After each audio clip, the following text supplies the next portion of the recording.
Smart सिटीच्या CEO, त्याचप्रमाणे मंचावर उपस्थित सर्व सन्मान्य अधिकारीगण आणि उपस्थित सर्व बंधूंनो आणि भगिनींनो, आज जवळपास 500 करोड रुपयाची कामं महानगरपालिका आणि एनआयटीच्या माध्यमातून या काही कामाचं भूमिपूजन आणि काही कामाचं उद्घाटन होत आहे।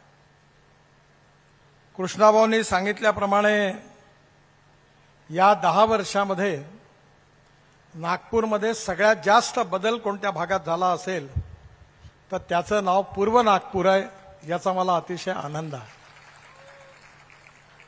आपल्या भागामध्ये अनेक प्रकारच्या अडचणी होत्या, त्या सगळ्या अडचणी आता सुटत आलेल्या आहेत। पूर्व नागपूरमध्ये गेल्या 10 वर्षामध्ये पाण्याकरता एकही मोर्चा निघाला नाही। आम्ही ठरवलं होतं की आपल्या झोपडपट्टीमधल्या लोकांना 24 तास पाणी मिळालं पाहिजे। आज 3 पाण्याच्या टाक्याचं उद्घाटन झालेलं आहे, अजून जवळपास 7 टाक्याचं उद्घाटन 2 दिवसात होणार आहे आणि एकंदर नागपूर शहरामध्ये 92 पाण्याच्या टाक्या होणार आहेत। पाईपलाईनची कामं मंजूर झालेली आहे आणि मी आधीच सांगितलं की उद्घाटनाची वाट न पाहता पाण्याच्या टाक्या चार्ज करून लोकांना पाणी मिळेल याची व्यवस्था झाली तर चांगलं होईल। पाण्याची समस्या जशी सुटली आहे तशी रस्त्यांची समस्या पण सुटलेली आहे। आज आपल्या भागामध्ये सिमेंट कॉन्क्रीटचे रोड झालेले आहेत। कृष्णाभाऊंच्या आग्रहाखातर 1200 कोटी रुपये खर्च करून पारडीचा उड्डाणपूल जवळपास पूर्ण होत आलेला आहे। आज आपली जी मेट्रो आहे ती आता पारडीपर्यंत नाही तर पलीकडे अजून ती आपल्या नवीन इंडस्ट्रियल भंडारा रोडच्या एरियापर्यंत जाणार आहे। एवढंच नाही तर नागपूरच्या रिंग रोडवर आता आपण एक नवीन इलेक्ट्रिक बस चालवणार आहोत, जी 18 मीटर आणि 24 मीटरची राहणार आहे आणि त्यामध्ये पहिला पायलट प्रोजेक्ट देशातला नागपुरात होणार आहे। टाटा कंपनीने स्कोडा कंपनीशी जॉईंट व्हेंचर करायला मी जेव्हा झेकोस्लोवाकियात गेलो तेव्हा त्यांना आग्रह केला। हिटॅची किंवा सिमेन्स कंपनीची चार्जिंग सिस्टम आहे आणि ही जी बस आहे ही पूर्ण नागपूरच्या रिंग रोडवर फिरणार आहे, पूर्व नागपूरमधून पण जाणार आहे आणि त्या बसची विशेषता ही आहे की सीट एक्झिक्युटिव्ह चेअर्स आहेत, 135 लोक एका बसमध्ये बसू शकतील। एअर कंडिशन बस आहे, प्रत्येक खुर्चीच्या समोर टीव्ही आहे आणि जसं विमानामध्ये चहा पाणी नाश्ता मिळतो तशी बसमध्ये व्यवस्था आहे आणि बसचा तिकिटाचा दर डिझेल बसच्या तुलनेमध्ये 30% कमी आहे, स्वस्त आहे। म्हणजे एकीकडे मेट्रो आणि दुसरीकडे ही सर्व्हिस, याचाही फायदा होणार आहे। नागपूर शहर आता असं झालेलं आहे की भारतामध्ये सगळ्यात जास्त कॉन्क्रीट रोड कुठल्या शहरात असेल तर नागपूरचं नाव घ्यावं लागेल, असं नागपूरचा अनेक रस्ते मजबूत कॉन्क्रीटचे झाले आहेत। काल आपण एक विश्वविक्रम झाला, गड्डीगोदम चौकामध्ये खाली रस्ता, वरती दिल्ली मद्रास आणि मुंबई कलकत्त्याची रेल्वे, त्याच्यावरती फ्लायओव्हर आणि त्याच्यावरती मेट्रो, म्हणजे एकाच ठिकाणी 4 मजले 4 लेअर, हे पहिल्यांदा भारतामध्ये नागपुरात यशस्वीपणे झालेलं आहे। काल आम्ही वाडीच्या उड्डाणपुलाचं उद्घाटन केलं। आता नागपूरला व्हेरायटी चौकातून 12-13 मिनिटाच्या आत आपण नागपूर शहराच्या बाहेर अमरावती रोडवर निघून जाऊ। या शहरामध्ये पिण्याच्या पाण्याचा प्रश्न सुटला, रस्त्याचा प्रश्न सुटला, सगळ्यात महत्त्वाचा म्हणजे आपल्या मुलांना उत्तम शिक्षण मिळालं पाहिजे। त्यामुळे कॉर्पोरेशनने जागतिक दर्जाची सिम्बॉसिस युनिव्हर्सिटी आपण इथे आणली। आज 10,000पेक्षा जास्त मुलं त्या ठिकाणी शिकत आहेत आणि जे शिकले आहेत त्यांना लगेच रोजगार मिळतो आहे। आपल्या भारतामध्ये पहिल्या 5 शैक्षणिक संस्थांमध्ये असणारी नर्सिंग मुंजी, याही पण आता संस्थेचा काम त्यांचं फॉर्मॅलिटी पूर्ण झाल्यात, कदाचित 2 दिवसात भूमिपूजन होईल आणि जागतिक दर्जाची ही एज्युकेशनल संस्था, याचंही कामकाज नागपूरला सुरू होणार आहे। आपल्या भारतामध्ये कचऱ्यापासून गॅस तयार करायचा, सीएनजी, आणि त्याच्यावर आपल्या बसेस आणि गाड्या चालल्या पाहिजे असं माझं खूप दिवसाचं स्वप्न होतं। आणि आता नेदरलँडची एक कंपनी आहे, त्यांनी काम सुरू केलेलं आहे। आणि परवाच माझ्याकडे मुकेश अंबानी आणि त्यांचे चिरंजीव आले होते, त्यांनी याच कंपनीशी 600 प्रकल्पाकरता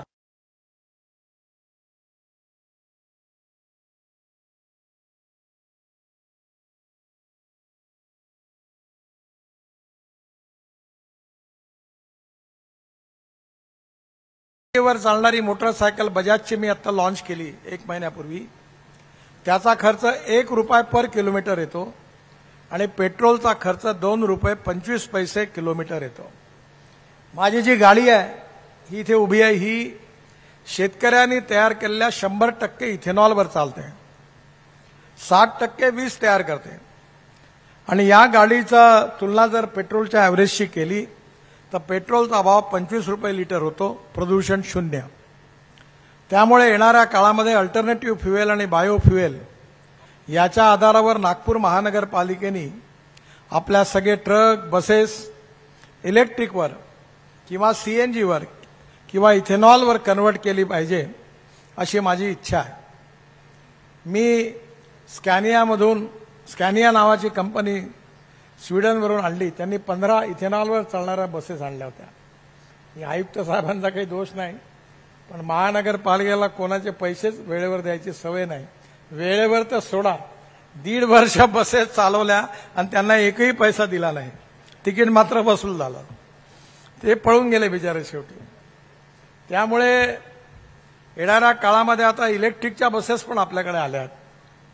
हे सगळं बदल जे आहे याच्यातून उत्तम रस्ते, पिण्याच्या पाण्याची व्यवस्था, विजेची व्यवस्था, शिक्षण संस्था, कचऱ्याची साफसफाई या सगळ्यांमधून आपल्या सगळ्यांचं जीवन सुसह्य होणार आहे।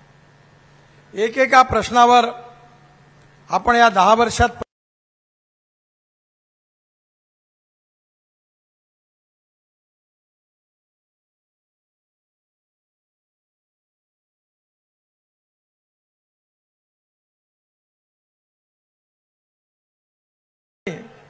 हेही पण हुशार आहे, वेळ प्रसंगी यांचा स्मार्टनेस त्यांच्यापेक्षा पुढे आहे। त्यामुळे आपल्या भागामध्ये या स्मार्ट सिटीमुळे देखील चित्र बदललं आहे। आपल्या भागामध्ये आपण साईचे पैसे मंजूर केले आहेत। पोलीस कमिशनर साहेबांनी आयुक्त साहेबांनी एकदा ती कंपाऊंड वॉलचं काम पूर्ण करून दिलं की जागतिक दर्जाच्या खेळाची सुविधा आपल्या इथे होणार आहे। आज एका NITच्या मोठ्या स्विमिंग टँकची त्याचं भूमिपूजन झालेलं आहे। हेल्थ क्लब, व्यायामाच्या व्यवस्था या सगळ्यांच्यावर हॉस्पिटल्स आणि आता 350 बेडचंही हॉस्पिटल आहे। एवढंच नाही तर कृष्णा भाऊनी माझ्याकडनं सेंट्रल रोड फंडाचे किती पैसे घेतले 10 वर्षात? 3-4 हजार कोटी इथेच घुसवून दिले पूर्ण त्यांनी। म्हणजे सगळे रेल्वे क्रॉसिंगचे अंडरपास, ब्रिजेस सगळे पूर्ण झाली, आता त्यांना मागायला कामच नाही राहिलं। त्यामुळे पूर्व नागपूर बदललं आहे आणि या बदलण्यामध्ये सिंहाचा वाटा जर कोणाचा असेल तर कृष्णा भाऊंचा आहे। ही सगळी कामं करण्यामध्ये त्यांनी विशेष रूपाने पाठपुरावा केला। आज जे दवाखाने होतात आहेत त्यामध्ये माझी आयुक्त साहेबांना विनंती आहे की चॅरिटी कमिशनरच्या खाली ट्रस्ट म्हणून जे उत्तम काम करतात अशा टेंडर काढून चांगली संस्था सिलेक्ट करून त्यांना हे हॉस्पिटल चालवायला द्या, जेणेकरून लोकांना चांगल्या प्रकारची सर्व्हिस मिळेल। इथे पारडीला भवानी माता हॉस्पिटल कृष्णा भाऊ मी त्यावेळी आम्ही सगळ्यांनी मिळून आपल्या कार्यकर्त्यांनी सुरू केलं आणि त्यावेळी आता पाहता पाहता तिथे एवढ्या व्यवस्था झाल्या की हार्टचं ऑपरेशन ते निशुल्क करतात। मी त्यांना इंडियन ऑइलच्या वतीने जवळपास 8-10 कोटी रुपयाची कॅथलॅब पण डोनेशनमध्ये मिळवून दिली, 15-16 कोटी रुपयाचे इक्विपमेंट आणून दिले, बिल्डिंग तयार झाली आणि हॉस्पिटलच्या माध्यमातून उत्तम गरिबांची सेवा होते आहे। या भागामधल्या लोकांना या ज्या सगळ्या सोयी सवलती मिळाल्या आहेत त्यामुळे त्यांचं जीवन सुसह्य झालेलं आहे। पण एक गोष्ट मात्र कुठेतरी गंभीरतेने विचार करण्याची आवश्यकता आहे। हे जे 200 रुपये आणि 500 रुपये ज्यांनी प्लॉट विकले ते कुठे गेले? आता ते इथे नाही बसले, ते फक्त प्लॉट विकून निघून गेले आणि तुम्ही आमच्या छातीवर कुदवलं त्यांनी. तुम्ही ना डेव्हलपमेंट चार्जेस भरले ना परवानग्या घेतल्या, घर बांधलं आणि आम्ही मत मागायला आलो तर आम्हाला खरं बोलण्याची ताकद नाही आहे, नाही तर तुम्ही मला तुम्हाला मत नाही देत. आणि मोठ्या प्रमाणावर 200 फुटाचे रुपये स्क्वेअर फूटचे प्लॉट घेतले आणि आता 50 लाखाचं घर तुम्ही विकता. चांगली गोष्ट आहे, पण आता पुढे तरी हे व्हायला नको. त्यामुळे महानगरपालिका आणि एनआयटीनी जर डेव्हलप प्लॉट निर्माण केले, कॉलनी डेव्हलप केल्या, पाणी वीज रस्ते सगळ्या व्यवस्था केल्या, तर मला असं वाटतं की कॉर्पोरेशनचाही टॅक्स मिळेल आणि लोकांची पण सोय होईल. ही उपलब्धता नसल्यामुळे नाईलाजाने लोकांना अशा प्रकारचे प्लॉट विकत घ्यावे लागतात. त्यामुळे येणाऱ्या काळामध्ये स्मार्ट सिटी ही सरकारने डेव्हलप करण्यापेक्षा विकासकांनी डेव्हलप करावी. लँड उपलब्ध करून महानगरपालिकेने एनआयटीने त्यांना पाण्याची व्यवस्था, ड्रेनेजची व्यवस्था जर करून दिली, लाईटची व्यवस्था केली, तर मला असं वाटतं की अडचण येणार नाही. मला अतिशय आनंद आहे की नाग नदीचा 2400 कोटी रुपयाचा प्रोजेक्ट मंजूर झालेला आहे. त्यात सगळ्या ड्रेनेज लाईन आपण बदलवणार आहे. पिण्याच्या पाण्याच्या टाक्या तयार झाल्या, 24 तास पाणी मिळणार आहे. एवढंच नाही तर नाले आपण सगळे साफ करून अंडरग्राऊंड करू, जेणेकरून या शहरामध्ये कुठेही दूषित पाणी जाणार नाही. या शहराला सुंदर करण्यामध्ये आपल्या सगळ्यांचं योगदान खूप मोठं आहे. ही सगळी कामं माझ्यामुळे, देवेंद्रजींमुळे किंवा कृष्णाभाऊंमुळे झाली नाही. ही कामं जर झाली असेल तर याचं खरं श्रेय माझ्यासमोर बसलेल्या जनतेला आहे. कारण तुम्ही आम्हाला साथ दिली नसती, निवडून दिलं नसतं आणि आमच्या हाताला शक्ती दिली नसती तर हे कामच करता आले नसते. आणि त्यामुळे तुमच्या समर्थनाने, तुमच्या शुभेच्छांनी ही उत्तम कामं झाली. मी आज अनेक कामाची सुरुवात झाली याबद्दल आयुक्तांना, एनआयटी चेअरमनला आणि आपलं पोलीस स्टेशन पण छान झालं आहे. पण पोलीस स्टेशनमध्ये येण्याची गरजच पडायला नको, एवढं चांगली लॉ अँड ऑर्डर ठेवायची जबाबदारी तुमची आहे. आणि मी आयुक्त साहेबांना नेहमी सांगतो की जे लोक गुंडागर्दी करतात, जे लोक कायदा हातात घेतात, त्यांची धुलाई करा म्हणून. पकडून पकडून मारा त्यांना. अफू गांजा चरसवाले जे असतील, सटोडे असतील, बेवडे असतील, त्यांना धाक पडला पाहिजे. आणि तुम्ही महिला काम करा, हा बेवडा आला घरात का झोडपून काढा त्याला, त्याच्याशिवाय त्याचं व्यसन नाही जात.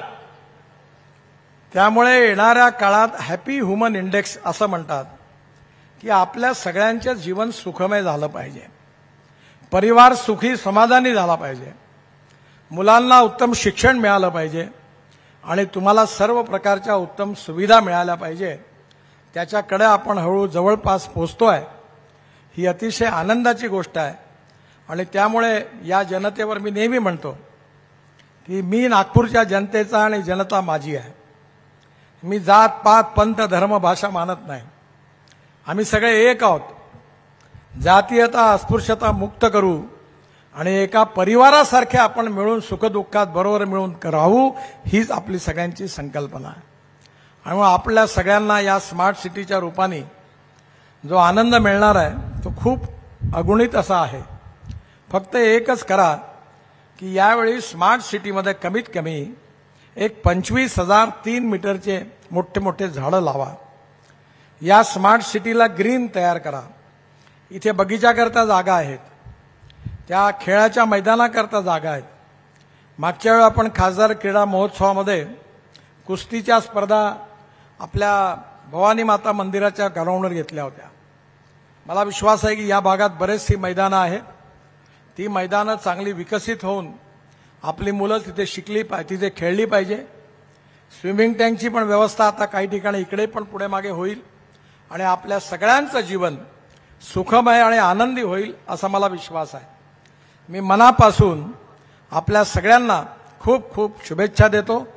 आणि या सगळ्या कामामध्ये ज्यांनी अथक प्रयत्न केले, चिकाटीने काम केलं आणि आपल्या सगळ्यांच्या स्वप्नातलं पूर्व नागपूर ज्यांनी आपल्या कार्यकर्तृत्वाने सिद्ध केलं, त्या कृष्णाभाऊंना मनापासून त्यांचं अभिनंदन करतो, त्यांनाही शुभेच्छा देतो आणि माझं भाषण संपवतो. धन्यवाद.